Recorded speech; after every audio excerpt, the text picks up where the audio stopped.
Getting on top sounds a bit rude, so that's another speech. We're not doing that one tonight. So no, tonight I'm here to talk about explorimentation.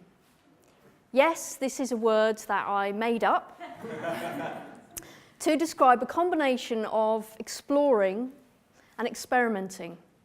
And I'm in this phase of my life because after 17 years at the same organisation, I'm leaving the BBC in June.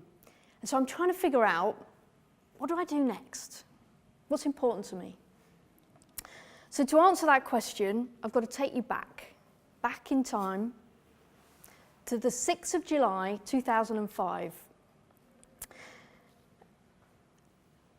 6th of July, 2005. So I'm a journalist and I'm working in the BBC Sport newsroom. It's quite a busy day, there's a buzz going on, it's lunchtime, and we're covering quite a big story. The BBC, the BOA delegation is in Singapore to deliver London's bid to host the 2012 Olympics. Paris is the favourite. London's in with quite a good chance, actually. But we're cynical British journalists, so we think no chance. So when Jack Rogger, the head of the IOC, stands up, opens the envelope and announces that London is going to host the 2012 Olympics, everyone goes mental, including Sebastian Coe, who jumps in the arms of David Beckham. And my life changes forever.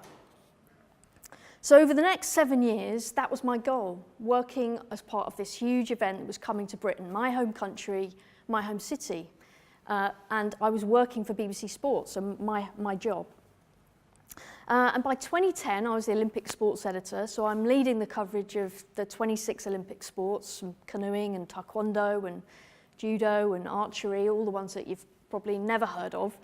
And by 2012, I'm there. I'm in the Olympic Stadium. It's the eve of the opening ceremony of the 2012 Olympics. And I've got a ticket in my hand to the rehearsal for the opening ceremony. And if you can remember Danny Boyle's amazing rendition of what it meant to be British, there was the Queen coming out of the helicopter. There were the nurses pushing the NHS beds. There were the cows on the green and pleasant land. And watching that, you know, on the eve of the opening ceremony, knowing that the next day the whole world was going to see this, I knew what an amazing success that London 2012 was going to be. And indeed it was. 2.5 weeks later, plaudits for Team GB, for BBC Sport, for London 2012, for the volunteers, for the army, everyone. Brilliant success. So after achieving this amazing goal, you know, I'd spent 7 years working to get there. How did I feel? I felt empty. Yeah, I felt empty. And so I went on holiday and I thought, well, I just need some time to think about, you know, what I do next. And that's what I decided. I just needed another really big challenge. So luckily, the Commonwealth Games was coming to Glasgow in 2014. So I know I'll sign up for that. Tick, big challenge. 2015, done that. What do I do now? BBC Children's advertising for a big new job, head of digital. Yeah, I'll go for that. Tick. And in fact, even better, I knew that, you know, this job was going to involve quite a lot of change. There were going to be quite a lot of people resisting this change. Not everybody potentially on board with my job. Great, tick, big challenge. So I'm about a year into this job, and I have to admit, it is a bit harder than I thought it would be. And I get a tap on the shoulder, and it's my boss. You probably had such a tap. And she says, Claire, can I have a word? Just got a bit of a problem. So I think, yeah, we've definitely got a problem. So-and-so's not doing this, so-and-so's not doing that. Great, a chance to tell my boss about all this. So we sit down and she says, yeah, Claire, we've got a bit of a problem. And I think, yeah, got a bit of a problem. And the problem is you.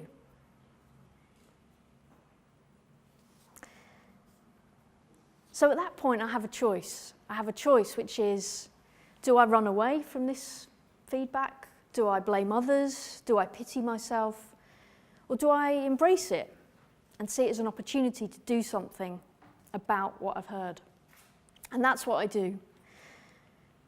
And I went through a course of what's called 360-degree feedback. So you hear from your colleagues about what they think of you.